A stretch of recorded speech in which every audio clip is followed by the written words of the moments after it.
The 2025 Daytona 500 marks a new start for the NASCAR Cup Series. After controversies over last year's playoff system, drivers and fans are hoping for a fresh start, a season that will have some of the same highs as last year, while also minimizing the lows of last year. It all begins with the Daytona 500, the great American race, and today I present to you the biggest entry list for the Daytona 500 in the next-gen era.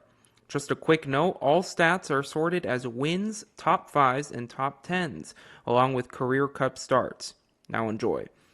First, these are the drivers that are locked in to the Great American Race.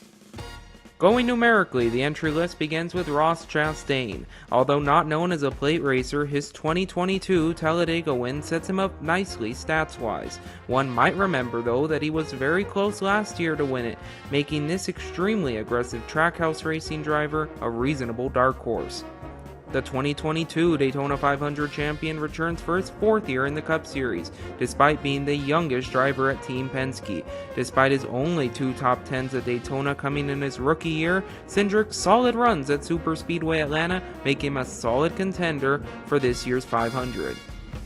Controversies arose in 2018 when Austin Dillon bumped and spun Eric Almirola to win his Daytona 500. Since then, Dillon has had just two top 10s in 12 Daytona starts, a fourth in 2021, and a win in the August race in 2022. Dillon is a boomer bust in this year's 500, a long shot despite his previous successes. The four might not be associated with Stewart-Haas anymore, but the drivers has ties to the former organization. Driving now for Front Row Motorsports, Noah Gragson, in his second full-time year, hopes for success after a top 10 last year. Gragson is a solid underdog with a team that won here 4 years ago. Kyle Larson is never a driver we associate with superspeedways. Deemed as one of the greatest drivers in the world right now, the 2021 Cup Series champion has only a best finish of 7th in the Great American Race. Despite his achievements, Larson is hard to trust as a contender for this year's 500. Brad Keselowski has more superspeedway wins than almost any driver in the field, but similar to Tony Stewart, Keselowski has never been a Daytona 500 victor. He may have broke a winless streak last year at Darlington, but can he break through and win his first Daytona 500? Justin Haley has a new home in Spire Motorsports, the same team he got his only Cup win with in 2019. Coincidentally, the Daytona race in the summer. Haley's a superspeedway ace with multiple wins in the Xfinity Series. Will his Xfinity Series success finally transfer over in the big race? Arguably one of the most well-known drivers in today's field, Kyle Busch hopes to leave behind a statistically career low season last year and check off the only box on his win list, the Daytona 500. He finished second in last year's August Daytona race, making Busch an interesting driver heading into this year's 500. NASCAR's most popular driver for 6 years straight, Chase Elliott wants to achieve what his Hall of Famer father did twice in 1985 and 1987. The 2020 Cup Series champion has had moderate successes with superspeedways, but has never won at Daytona. Elliott is always considered a contender, though thanks to his valued consistency. Driving for colleagues rebranded 31 entry, Ty Dillon enters his 9th Daytona 500 as a long shot in a competitive field. What some might not remember though is he has two 11th place finishes in his last 4 Daytona starts. Ty Dillon could have magic happen and sneak his way in towards the end of the race. Denny Hamlin could make even bigger history this year if he wins. A 4th Daytona 500 would put him second on the all-time Daytona 500 wins list, tying the great Cale Yarborough. Hamlin may never win championships, but Daytona 500 wins are his knack. Can he do it again? Ryan Blaney has been closer than probably any other driver over the last couple years to win this race. He came within inches of it in 2020 and a couple places in 2022. The 2023 Cup Series champion is trying to do what many have expected him to do for the last few years: win the Great American Race. AJ Allmendinger is making another attempt at a full-time season with his return from the Xfinity Series. Despite his disdain for superspeedways, Allmendinger's track record speaks for itself, with 2 top 10s in his last 3 Daytona starts. Regardless, the veteran might be able to sneak his way into contention late. With 3 top 5s in the Daytona 500 and a Daytona Summer win in 2023, Chris Buescher is a surprising favorite in this year's 500.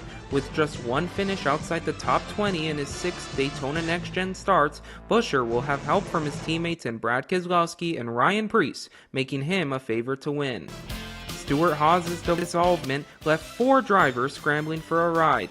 For Briscoe, it may have been a blessing, landing him a ride with a top team in Joe Gibbs Racing. Briscoe has 2 top 10s in this race, including a 3rd place finish 3 years ago.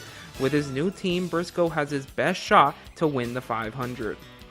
Briscoe and Hamlin's teammate in Christopher Bell is a name many have gotten familiar with to hearing at the front.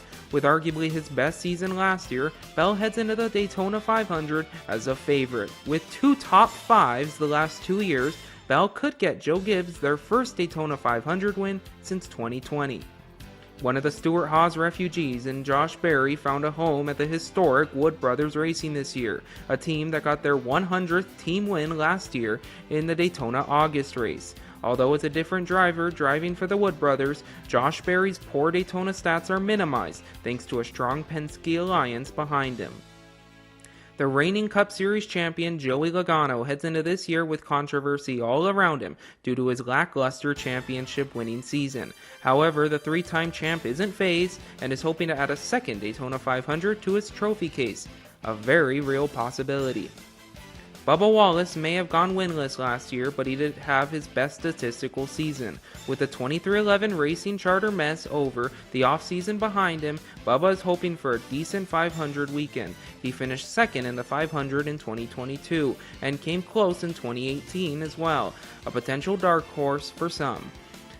The reigning Daytona 500 champion William Byron is hoping to defend his title from last year and start off 2025 strong. Interestingly though, in his 14 Daytona starts, he only has 4 top 20s, making Byron a boomer bust option to win the Daytona 500, but being in a Hendrick Motorsports car gives him a good chance to win regardless.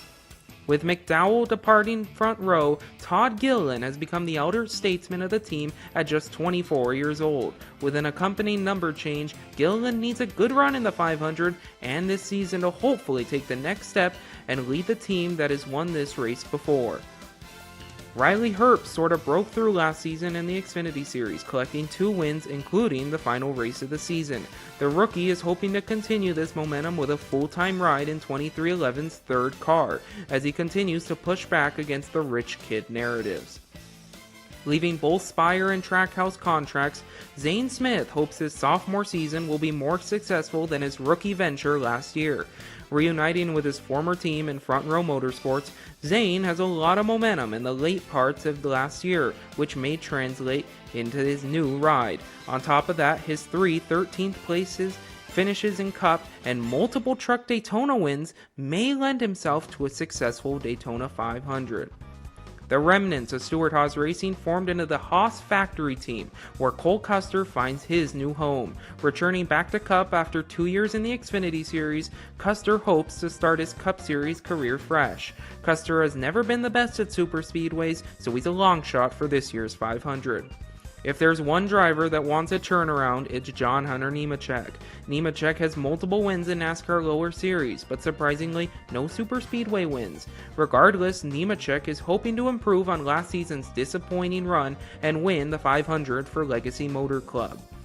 Nemechek's teammate Eric Jones has won at Daytona before, but that was in 2018 in the August race. Although Jones hasn't won in the Cup Series since 2022, Eric Jones is almost always up front at superspeedways, finishing 8th in the 500 last year. Tyler Reddick easily has his best season last year, coming up short in the championship race. On top of that, a win at Talladega in his Daytona duel, plus a 3rd in the Daytona 500 last year, makes Reddick a favorite for the Great American Race, despite a Toyota not driven by Denny Hamlin never winning the race. Driving for the renamed JTG Racing, the 2023 Daytona 500 champion Ricky Stenhouse is always a favorite at superspeedways. Winning the most recent superspeedway race at Talladega, Stenhouse is a beast at this style of racing, with all 4 of his wins at drafting tracks. Stenhouse is a favorite to win and bring newly renamed Hayek Motorsports their first official win. Alex Bowman was no more than a couple inches short of winning the 500 last year, an impressive improvement from his 5th in 2023. On top of that, Bowman has 3 poles in the Daytona 500 and multiple top 5s at Talladega. Bowman is a quiet favorite for this year's 500. Driving for his father's team, controversial Cody Ware is making his first full-time campaign in the Cup Series, driving the 51 Ford. Not much can be said about Ware in regards to his chances, but he does have 2 surprising top 10s in his last 3 starts, something not too many other drivers have done. Just like Ware, Ty Gibbs is also hoping to bring his father's team, Joe Gibbs Racing, to another Daytona 500. Similar to Nemechek, despite his amount of wins in the Xfinity Series, Ty Gibbs has never been to a superspeedway's victory lane.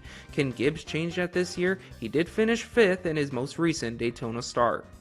The 4th of the former Stewart-Haas drivers, Ryan Preece, is now driving for a new 3rd entry for RFK Racing.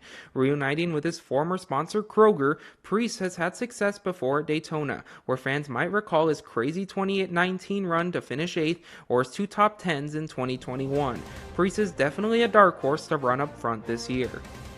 The veteran and 2021 Daytona 500 champion Michael McDowell found a new home in the rising Spire Motorsports.